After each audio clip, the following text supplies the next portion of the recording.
देशवासियों ने भारत को खुले में शौच से मुक्त करने का, ओडीएफ बनाने का संकल्प लिया था। 10 करोड़ से ज्यादा शौचालयों के निर्माण के साथ देशवासियों ने ये संकल्प पूरा किया। अब स्वच्छ भारत मिशन अर्बन 2.0 का लक्ष्य है गार्बेज फ्री शहर, कचरे के ढेर से पूरी तरह मुक्त ऐसा शहर बनाना। अमृत मिशन इसमें देशवासियों की और मदद करने वाला है। शहरों में 100% लोगों की साफ पानी तक पहुंच हो, शहरों में सीवेज का बेहतरीन प्रबंधन हो, इस दिशा में हम आगे बढ़ रहे हैं। मिशन अमृत के अगले चरण में देश का लक्ष्य है सीवेज और सेप्टिक मैनेजमेंट बढ़ाना, अपने शहरों को वाटर सिक्योर सिटीज बनाना और ये सुनिश्चित करना कि हमारी नदियों में कहीं पर भी कोई गंदा नाला न गिरे।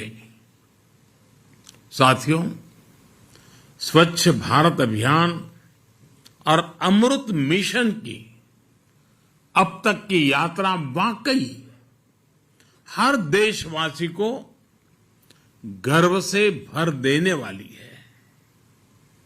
इसमें मिशन भी है, मान भी है, मर्यादा भी है, एक देश की महत्वाकांक्षा भी है और मातृभूमि के लिए अप्रतिम प्रेम भी है।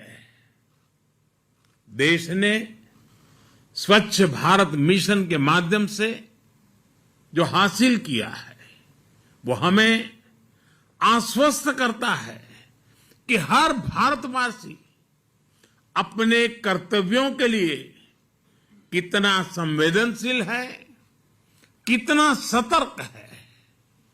हम सफलता में और इस सफलता में भारत के हर नागरिक का योगदान है, सबका परिश्रम, सबका पसीना है। और हमारे स्वच्छता कर्मी, हमारे सफाई मित्र हर रोज झाड़ू उठाकर सड़कों को साफ करने वाले हमारे भाई बहन, कूड़े की बदबू को बर्दाश्त करते हुए कचरा साफ करने वाले हमारे साथी सच्चे अर्थ में इस अभियान के महानायक है। कोरोना के कठिन समय में उनके योगदान को देश ने करीब से देखा है, अनुभव किया है। मैं देश की इन उपलब्धियों पर हर भारतवासी को बधाई के साथ ही स्वच्छ भारत मिशन अर्बन 2.0 और अमृत 2.0 के लिए शुभकामनाएं देता हूं। और इससे सुखद ये क्या होगा कि ये नई शुरुआत आज गांधी जयंती के एक दिन पहले ही हो रही है। ये अभियान पूज्य बापू की प्रेरणा का ही परिणाम है और बापू के आदर्शों से ही सिद्धि की ओर बढ़ रहा है। आप कल्पना करिए, स्वच्छता के साथ साथ इससे हमारी माताओं बहनों के लिए कितनी सुविधा बढ़ी है। पहले ही कितनी ही महिलाएं घर से निकल नहीं पाती थी, काम पर नहीं जा पाती थी, क्योंकि बाहर टॉयलेट की सुविधा ही नहीं होती थी।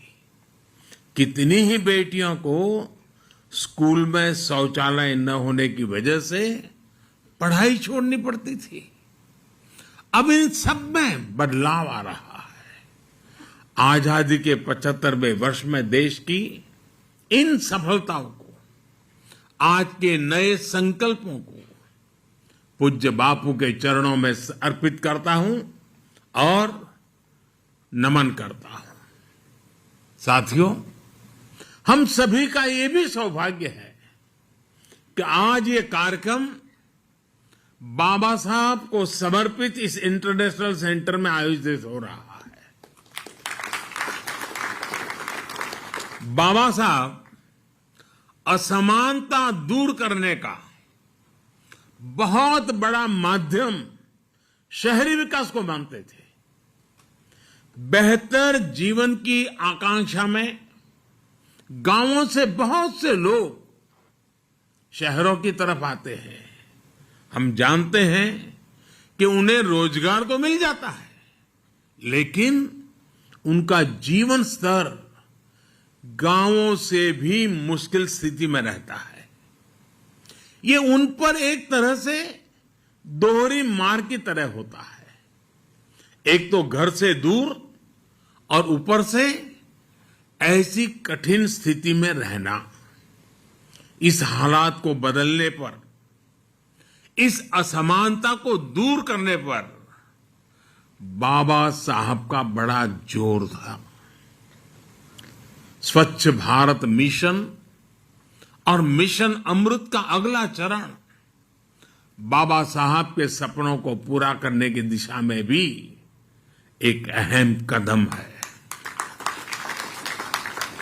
साथियों, आजादी के इस 75वें साल में देश ने सबका साथ, सबका विकास और सबका विश्वास के साथ ही सबका प्रयास का आह्वान भी किया है।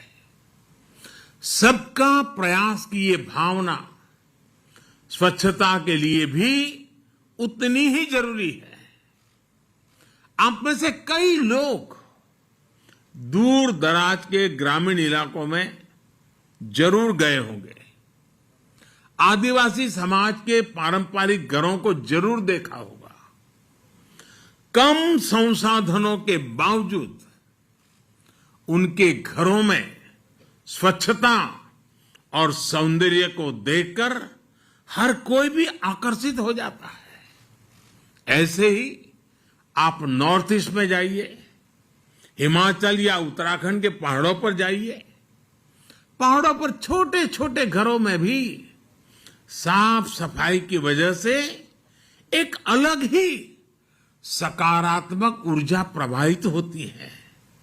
इन साथियों के साथ रहकर हमें सीख सकते हैं कि स्वच्छता और सुख का कितना गहरा संबंध होता है। इसलिए जब मैं गुजरात का मुख्यमंत्री बना और प्रगति के लिए पर्यटन की संभावनाओं को निखारना शुरू किया, तो सबसे बड़ा फोकस स्वच्छता और इस प्रयास में सभी को जोड़ने पर किया गया। निर्मल गुजरात अभियान जब जन आंदोलन बना तो उसके बहुत अच्छे परिणाम भी मिले। इससे गुजरात को नई पहचान तो मिली ही, राज्य में पर्यटन भी बढ़ा। भाइयों और बहनों, जन आंदोलन की ये भावना स्वच्छ भारत मिशन की सफलता का आधार है। पहले शहरों में कचरा सड़कों पर होता था, गलियों में होता था, लेकिन अब घरों से न केवल वेस्ट कलेक्शन पर बल दिया जा रहा है, बल्कि वेस्ट सेग्रीगेशन पर भी जोर है। बहुत से घरों में अब हम देखते हैं कि लोग गीले और सूखे कूड़े के लिए अलग अलग डस्टबिन रख रहे हैं। घर ही नहीं, घर के बाहर भी अगर कहीं गंदगी दिखती है तो लोग स्वच्छता ऐप से उसे रिपोर्ट करते हैं, दूसरे लोगों को जागरूक भी करते हैं। मैं इस बात से बहुत खुश होता हूं कि स्वच्छता अभियान को मजबूती देने का बीड़ा हमारी आज की पीढ़ी ने उठाया हुआ है। टॉफी के रैपर अब जमीन पर नहीं फेंके जाते हैं, बल्कि पॉकेट में रखे जाते हैं। छोटे छोटे बच्चे अब बड़ों को टोकते हैं कि गंदगी मत करिए। दादाजी, नानाजी, दादी जी को बताते हैं ये मत करो। शहरों में नौजवान तरह तरह से स्वच्छता अभियान में मदद कर रहे हैं, इनिशिएटिव ले रहे हैं। कोई वेस्ट से वेल्थ बना रहा है, तो कोई जागरूकता बढ़ाने में जुटा है। लोगों में भी अब एक स्पर्धा है कि स्वच्छ भारत रैंकिंग में उनका शहर आगे आना चाहिए, और अगर पीछे रह जाता है तो गांव में भी दबाव खड़ा होता है। भाई क्या हुआ, वो शहर आगे निकल गया, हम क्यों पीछे रह गए, हमारी क्या कमी है। मीडिया के लोग भी उस शहर की चर्चा करते हैं, देखिए वो तो आगे बढ़ गया, तुम रह गए। तो एक दबाव पैदा हुआ है।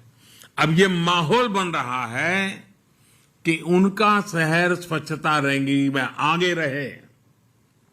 उनके शहर की पहचान गंदगी से भले शहर की ना हो। जो साथी इंदौर से जुड़े हैं या टीवी पर देख रहे होंगे, वो मेरी बात से और भी ज्यादा सहमत होंगे। आज हर कोई जानता है कि इंदौर यानी स्वच्छता में टॉपर शहर। ये इंदौर के लोगों की साझा उपलब्धि है। अब ऐसी ही उपलब्धि से हमें देश के हर शहर को जोड़ना है। मैं देश की हर राज्य सरकार से, स्थानीय प्रशासन से, शहरों के मेयर से आग्रह करता हूं कि स्वच्छता के इस महाअभियान में एक बार फिर से जुट जाए। कोरोना के समय में कुछ सुस्ती भले आई है, लेकिन अब नई ऊर्जा के साथ हमें आगे बढ़ना है। हमें ये याद रखना है कि स्वच्छता एक दिन का, एक पखवाड़े का, एक साल का या कुछ लोगों का ही काम है, ऐसा नहीं है। स्वच्छता हर किसी का, हर दिन, हर पखवाड़े, हर साल, पीढ़ी दर पीढ़ी चलने वाला महाअभियान है।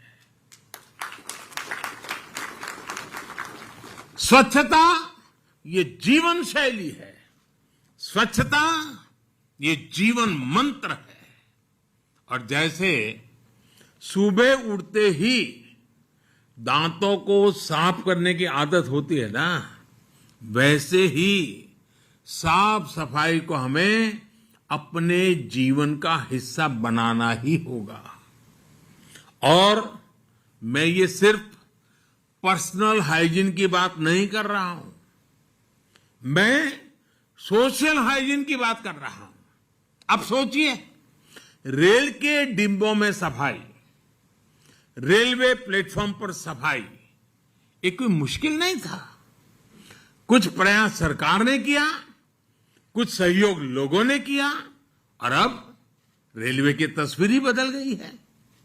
साथियों, शहर में रहने वाले मध्यम वर्ग को, शहरी गरीबों के जीवन में ईज ऑफ लिविंग बढ़ाने के लिए हमारी सरकार रिकॉर्ड इन्वेस्ट कर रही है। अगर 2014 के पहले के 7 सालों की बात करें, 7 वर्षों की बात करें, तो शहरी विकास मंत्रालय के लिए 1.25 लाख करोड़ के आसपास का बजट ही आवंटित किया गया था। 7 साल में 1.25 लाख, जबकि हमारी सरकार के 7 वर्षों में शहरी विकास मंत्रालय के लिए करीब करीब 4 लाख करोड़ रुपए का बजट आवंटित किया गया। ये इन्वेस्टमेंट शहरों की सफाई, वेस्ट मैनेजमेंट, नए सीवेज ट्रीटमेंट प्लांट बनाने पर हुआ है। इस इन्वेस्टमेंट से शहरी गरीबों के लिए घर, नए मेट्रो रूट और स्मार्ट सिटी से जुड़े प्रोजेक्ट पूरे हो रहे हैं। हम भारतवासी अपने लक्ष्य प्राप्त कर सकते हैं, इसका मुझे पूरा भरोसा है। स्वच्छ भारत मिशन और मिशन अमृत की स्पीड और स्केल दोनों ही ये भरोसा और बढ़ाती है। आज भारत हर दिन करीब 1 लाख टन वेस्ट प्रोसेस कर रहा है।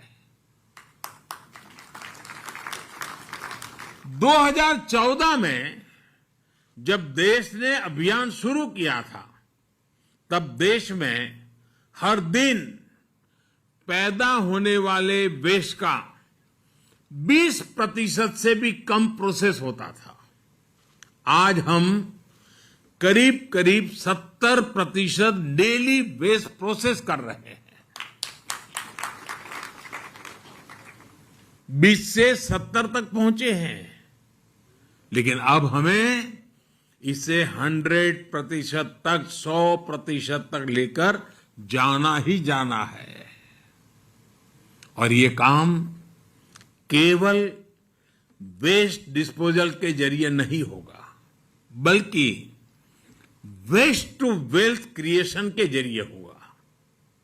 इसके लिए देश ने हर शहर में 100% वेस्ट सेग्रीगेशन के साथ साथ इससे जुड़ी आधुनिक मटेरियल रिकवरी फैसिलिटीज बनाने का लक्ष्य तय किया है।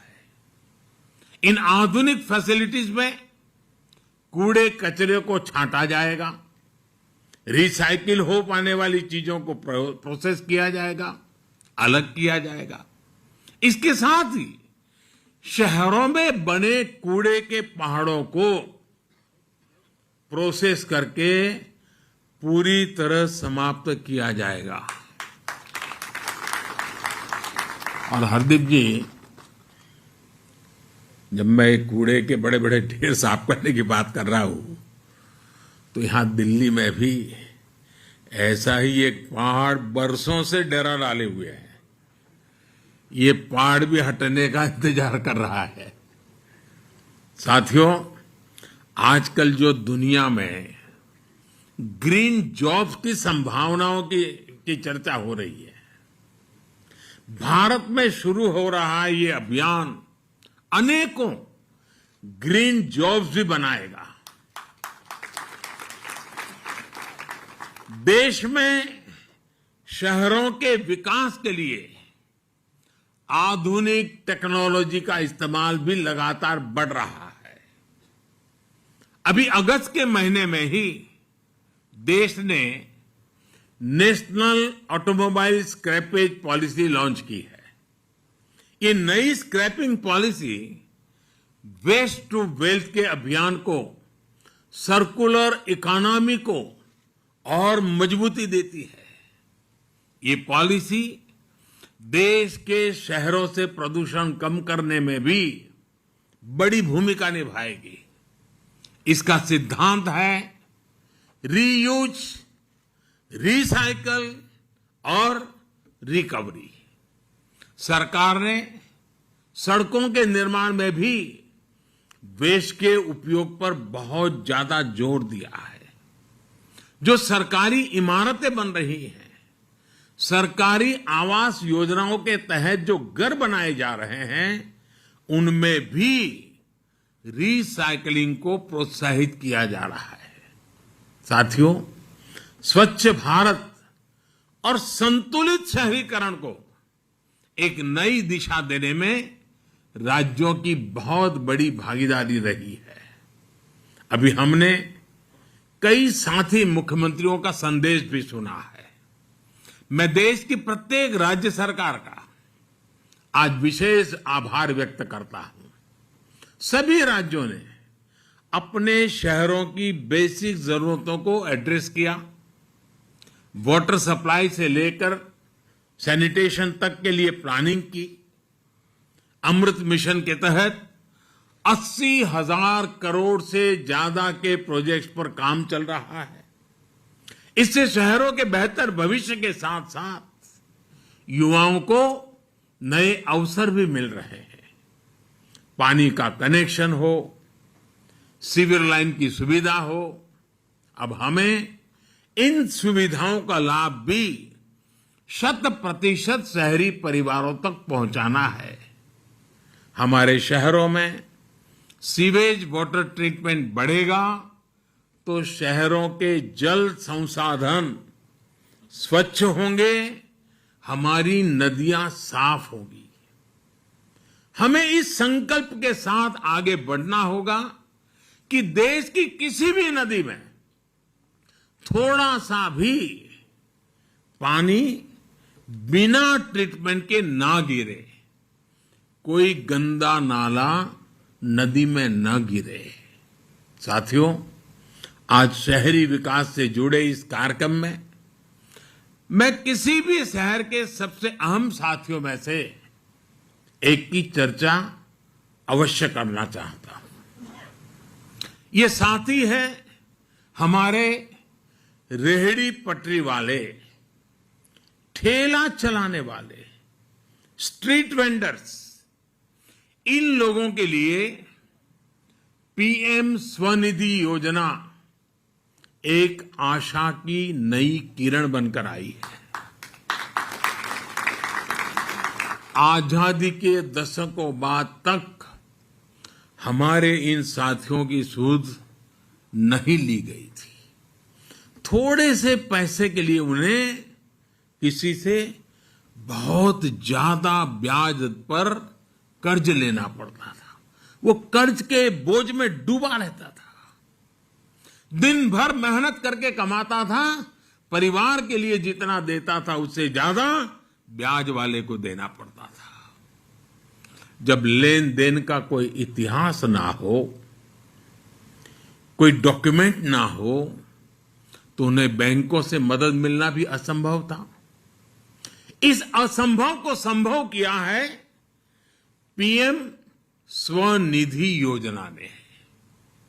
आज देश के 46 लाख से ज्यादा रेहड़ी पटरी वाले भाई बहन, स्ट्रीट वेंडर्स इस योजना का लाभ उठाने के लिए आगे आए हैं।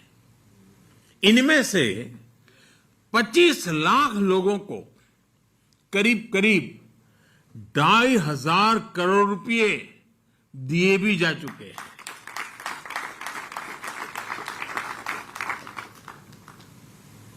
स्ट्रीट वेंडर के जेब में 2,500 करोड़ पहुंचाना ये छोटी बात नहीं है जी।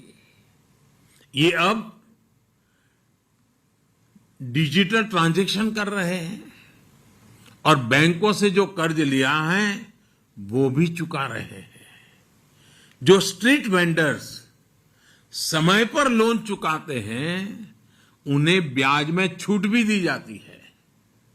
बहुत ही कम समय में इन लोगों ने 7 करोड़ से अधिक ट्रांजैक्शन किए हैं।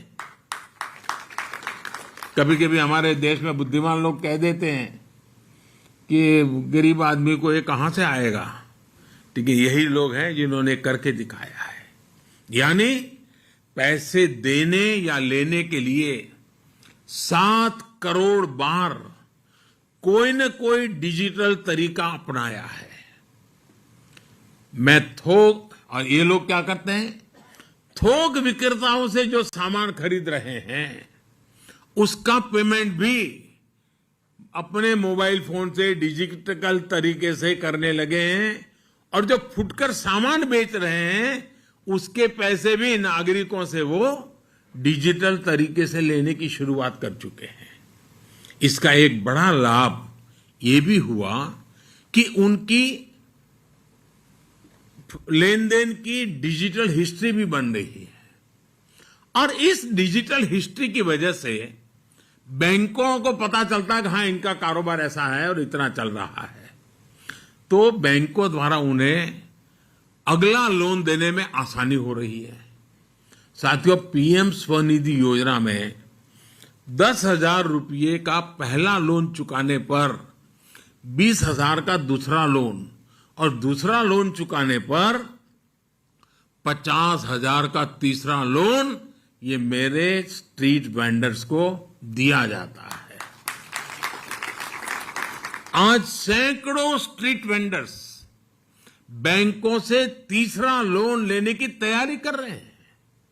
मैं ऐसे हर साथी को बैंकों से बाहर जाकर ज्यादा ब्याज पर कर्ज उठाने के दुष्चक्र से मुक्ति दिलाना चाहता हूं। और आज देश भर के मेयर मेरे साथ जुड़े हुए हैं, नगरों के अध्यक्ष जुड़े हुए हैं। ये सच्चे अर्थ में गरीबों की सेवा का काम है, सच्चे अर्थ में गरीब से गरीब को एम्पावर करने का काम है। ये सच्चे अर्थ में गरीब को ब्याज के दुष्चक्र से मुक्ति दिलाने का काम है। मेरे देश का कोई भी मेयर ऐसा नहीं होना चाहिए, कोई भी चुना हुआ कॉरपोरेटर, काउंसिलर ऐसा नहीं होना चाहिए कि जिसके दिल में ये संवेदना न हो और वो इस पीएम स्वनिधि को सफल करने के लिए कुछ न कुछ कोशिश न करता हो। अगर आप सभी साथी जुड़ जाएं तो इस देश का ये हमारा गरीब व्यक्ति, और हमने कोरोना में देखा है, अपनी सोसाइटी, चाल में, मोहल्ले में सब्जी देने वाला अगर नहीं पहुंचता है तो हम कितनी परेशानी से गुजरते थे। दूध पहुंचाने वाला नहीं आता था तो हमें कितनी परेशानी होती थी। कोरोना काल में हमने देखा है कि समाज के एक एक व्यक्ति का हमारे जीवन में कितना मूल्य है। जब ये हमने अनुभव किया है तो क्या हमारा ये दायित्व नहीं है कि इतनी बढ़िया स्कीम आपके पास मौजूद है, उसको ब्याज में मदद मिल रही है, उसको अपना कारोबार बढ़ाने के लिए पैसे लगातार मिल रहे हैं, क्या आप उसे डिजिटल लेन देन की ट्रेनिंग नहीं दे सकते हैं? क्या आप अपने शहर में 1,000, 2,000, 5,000, 20,000, 25,000 ऐसे हमारे साथी होंगे, क्या उनके जीवन को बदलने के लिए कदम नहीं उठा सकते? मैं पक्का कहता हूं दोस्तों, भले ये प्रोजेक्ट भारत सरकार का हो, भले ये पीएम स्वनिधि हो, लेकिन अगर आप इसको करेंगे तो उस गरीब के दिल में जगह आपके लिए बनेगी। वो जय जयकार उस शहर के मेयर का करेगा, वो जय जयकार उस शहर के कॉर्पोरेटर का करेगा, वो जिसके उसकी मदद में हाथ फैला है उसके जय जयकार करेगा। मैं चाहता हूं ये जय जयकार आपका हो, मेरे देश के हर शहर के मेयर का हो, मेरे देश के हर कॉर्पोरेटर का हो, मेरे देश के हर काउंसिलर का हो। ये जय जयकार आपका हो ताकि जो गरीब ठेला और रेहड़ी पटरी लेकर के बैठा हुआ है वो भी हमारी तरह शान से जिए, वो भी अपने बच्चों को अच्छी शिक्षा देने के लिए दो महत्वपूर्ण निर्णय कर सके। बड़ी आसानी से किया जा सकता है साथियों, लेकिन इस काम में हम सबका योगदान, मैं सभी कमिश्नर से कहना चाहूंगा, ये मानवता का काम है, ये ग्रास रूट लेवल पर आर्थिक सफाई का भी काम है, एक स्वाभिमान जगाने का काम है।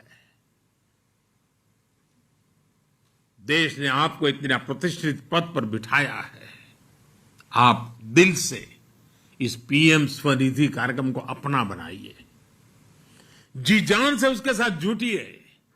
देखते ही देखते देखिए आपके गांव के हर परिवार सब्जी भी खरीदता है, डिजिटल पेमेंट दे रहा है, दूध खरीदता है, डिजिटल पेमेंट दे रहा है, जब वो थोक में लेने जाता है डिजिटल पेमेंट करता है।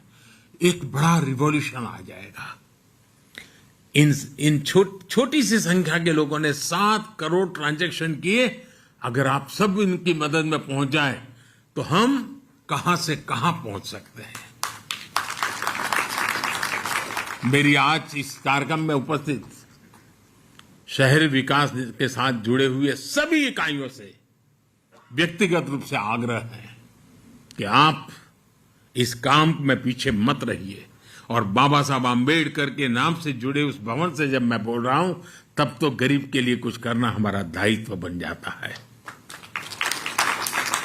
साथियों, मुझे खुशी है कि देश के दो बड़े राज्य उत्तर प्रदेश और मध्य प्रदेश, इन दोनों राज्यों में सबसे ज्यादा स्ट्रीट वेंडर्स को बैंकों से लोन दिया गया है।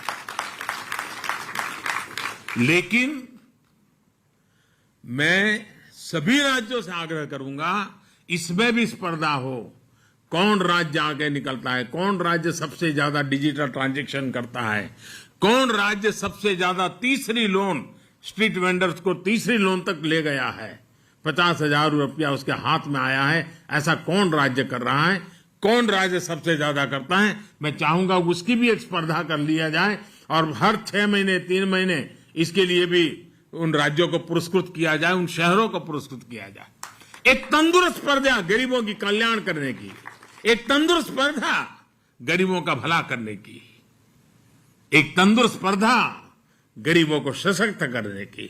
आइए उस स्पर्धा में हम सब जुड़े, सभी मेयर जुड़े, सभी नगर अध्यक्ष जुड़े, सभी कॉर्पोरेटर जुड़े, सभी काउंसिलर जुड़े।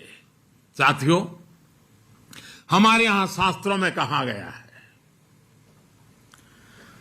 आस्ते भग आसीन यह ऊर्ध्व तिष्ठति तिष्ठतः शेते निपद्यमानस्य चराति चरतो भगः चरैवति। अर्थात कर्म पथ पर चलते हुए अगर आप बैठ जाएंगे तो आपकी सफलता भी रुक जाएगी। अगर आप सो जाएंगे तो आपकी सफलता भी सो जाएगी। अगर आप खड़े होंगे तो सफलता भी उठ खड़ी होगी। अगर आप आगे बढ़ेंगे तो सफलता भी वैसे ही आगे बढ़ेगी। और इसलिए हमें निरंतर आगे बढ़ते ही रहना है। चरैवति चरैवेति चरैवेति चरैवेति। इस चरैवेति चरैवेति के मंत्र को लेकर के हम चल पड़े और अपने शहर को इन सभी मुसीबतों से मुक्ति दिलाने का बीड़ा उठाए। हमें एक ऐसा भारत बनाना है जो स्वच्छ हो, समृद्ध हो और दुनिया को सस्टेनेबल लाइफ के लिए दिशा दे।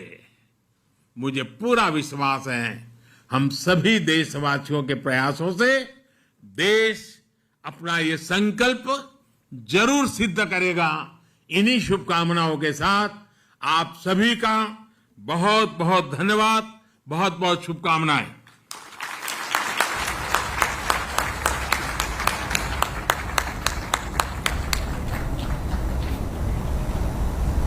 All right, that's Prime Minister Narendra Modi going on to talk about making cities cleaner, the Swachh Bharat Mission, Sustainable Development Goal targets spelled out by the Prime Minister right there. We're slipping into a very short commercial